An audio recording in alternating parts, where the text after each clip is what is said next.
मुझे कैसे पता चला कि that I am pregnant. Hi everyone, welcome back to my channel. So topic देख के आपको पता चल गया होगा कि आज हम किस टॉपिक के बारे में बात करने वाले हैं। आज मैं इस टॉपिक में आपको बताने वाली हूँ कि मुझे कैसे पता चला कि that I am pregnant, I am a newly mother. और ये वीडियो उनके लिए है जो न्यू मदर्स हैं या जो न्यू मदर बनने वाली है, मदर टू बी है, या जिनको क्यूरियोसिटी रहती है कि मतलब मॉम जब हम बनने वाले होते हैं या जब हम प्रेग्नेंट होते हैं किस तरह के सिम्टम्स वगैरह हैं जो उनको होते हैं और जो नहीं होते हैं, और जो होते हैं उनको समझ में नहीं आता है। तो आज हम इस टॉपिक के ऊपर बात करने वाले हैं। और इस टॉपिक पे जो मैं बात करने वाली हूँ ये मेरा ही पर्सनल खुद का एक्सपीरियंस है, जिससे आपको बहुत मदद रहेगी या वीडियो मेरी आपको बहुत हेल्पफुल रहेगी।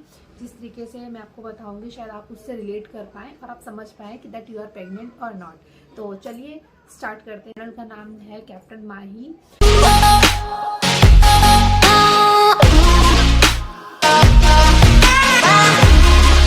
और इस चैनल पे आपको जो है प्रेगनेंसी के बारे में ही बताया जाएगा कि क्या क्या सिम्टम्स रहते हैं, क्या क्या एक्सपीरियंसेस होते हैं। और हाँ, मैं कोई डॉक्टर नहीं हूँ या मेरे पास कोई स्पेशल कोई ऐसी पढ़ाई एजुकेशन नहीं है जो डॉक्टर के, सिर्फ अपने एक्सपीरियंसेस के ऊपर ये बात करने वाली हूँ यहाँ पे।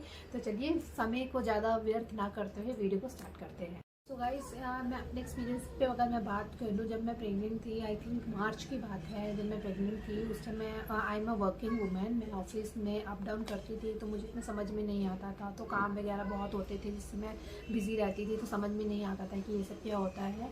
तो जैसे ही मतलब मैं प्रेग्नेंट हुई या मैंने कंसीव किया तो कुछ सिम्टम्स रहे थे मुझे, पर इतने भी हाई सिम्टम्स नहीं थे कि जिससे कि मैं समझ सकूँ कि दैट आई एम प्रेग्नेंट। हाँ, छोटे से सिम्टम्स रहे होंगे मुझे, लाइक जैसे फटीग होना, राइट। वॉमिटिंग तो मुझे हुई ही नहीं, मतलब कुछ कुछ केस ऐसे होते हैं जहाँ पे वॉमिटिंग्स होती हैं और वॉमिटिंग से हमें पता चल जाता है कि that we are pregnant, you are pregnant या आई एम प्रेग्नेंट, राइट। लेकिन किसी केस में ऐसा नहीं होता है कि यस कि मुझे उल्टी नहीं हुई है या हुई है तो मुझे उससे पता चल जाएगा। मेरे केस में ऐसा नहीं था, मुझे वॉमिट नहीं हुई थी।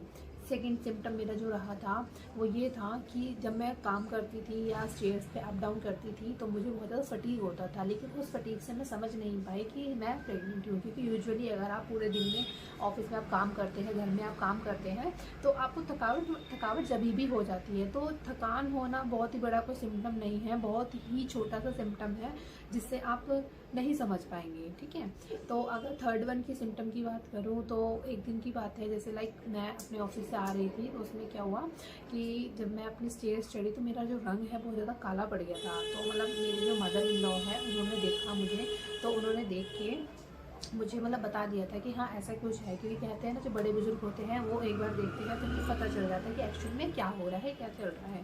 लेकिन तब भी मुझे कंफर्म नहीं था। तो मतलब ये ही मुझे 3-4 सिम्टम्स आए थे, इसके अलावा मुझे कोई भी ऐसा मेजर सिम्टम नहीं दिखाई दिया जिससे कि मैं बता पाऊँ कि हाँ मैं प्रेग्नेंट हूँ या नहीं हूँ। उसके बाद मतलब कि पूरा महीना मार्च का निकल चुका था। आई थिंक 14 या 15 मार्च को I have conceive and other days मतलब कुछ भी नहीं था कि हाँ ऐसा हो सकता है, ठीक है। फिर 1 या 2 अप्रैल मैंने अपना प्रेगनेंसी टेस्ट जो है देखा, चेक किया, तो उसमें मतलब कि आई एम ब्लेस्ड कि मुझे जो है 2 पिंक लाइन्स दिखी, that proved that I am pregnant. तब मुझे पता चला। मतलब मैं आपको एक्सपीरियंस में ये बता रही हूँ कि जब मैंने कंसीव किया था तो मुझे कोई इतने मेजर्स इशू नहीं आए, मेजर्स मुझे इसके अंदर नज़र नहीं आया कोई भी सिम्टम। क्योंकि बॉडी टू बॉडी और पर्सन टू पर्सन वरी करता है कि आप कैसा रिएक्ट करते हैं। अगर आपके साथ ऐसा कुछ होता है तो आपके सिम्टम्स अलग रहेंगे, अगर मेरे साथ ऐसा हुआ तो मेरे सिम्टम्स ही अलग रहे हैं। तो मतलब आप घबराइए मत कि हाँ आप ये नहीं कर सकते, वो नहीं होगा, ये ऐसा नहीं हो सकता, ऐसा कुछ भी नहीं है। सबकी body person to person vary करती है, ठीक है। किसी के सिम्टम्स होते हैं अलग आते हैं, जैसे मेरे सिम्टम में देखेंगे, मेरे उसमें केस में देखेंगे, ऐसा कोई भी सिम्टम नहीं था जो मेजर हो, जिससे मैं खुद बताता हूँ कि हाँ ऐसा कुछ है, ठीक है। तो बहुत ही लास्ट तक आप देखना करना, हाँ लेकिन उससे पहले कोई ऐसी गलती मत कर देना कि अगर मान लीजिए आप प्रेग्नेंट हैं और आप सिम्टम पहचान नहीं पा रहे हैं तो उससे पहले कोई भी ऐसी मेजर प्रॉब्लम मत क्रिएट कर देना कि जिससे कि आपको लॉस हो कोई भी। तो मतलब आप जो है वेट कर सकते हैं, क्योंकि कहते हैं कि जब हम प्रेग्नेंट होते हैं या जो भी जेंट्स का या मेल का जो भी शुक्राणु टाइप होता है वो जब हमारे जाके स्टमक में जाके या पेट में या हमारे वॉर्म में जाके वो वहाँ पे जाके चिपकता है तो वहाँ से हमें थोड़ी बहुत ब्लीडिंग होती है, राइट।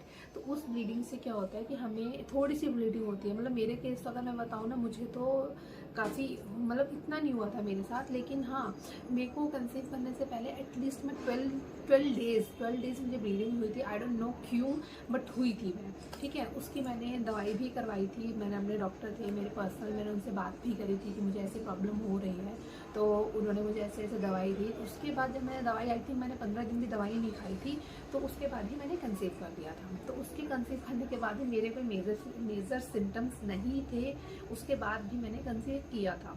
तो आप कभी भी ऐसे अपने माइंड में नेगेटिव थॉट मत लाइएगा कि हाँ मैंने ये कंसीव नहीं किया या ऐसे मैं कंसीव नहीं कर सकती, ऐसा कुछ नहीं था। तो आज के लिए इस वीडियो में सिर्फ इतना ही। अगर आपको कोई भी दिक्कत परेशानी है या आप अगर जानना चाहते हैं मेरे एक्सपीरियंस के अकॉर्डिंग कि मैंने क्या एक्सपीरियंस किया था, तो आप मुझे कमेंट में बता सकते हैं। और फॉलो करना ना भूलें और सब्सक्राइब करना चैनल को ना भूलें, ठीक है। सब्सक्राइब कर लीजिएगा, नहीं तो मैं खो जाऊँगी।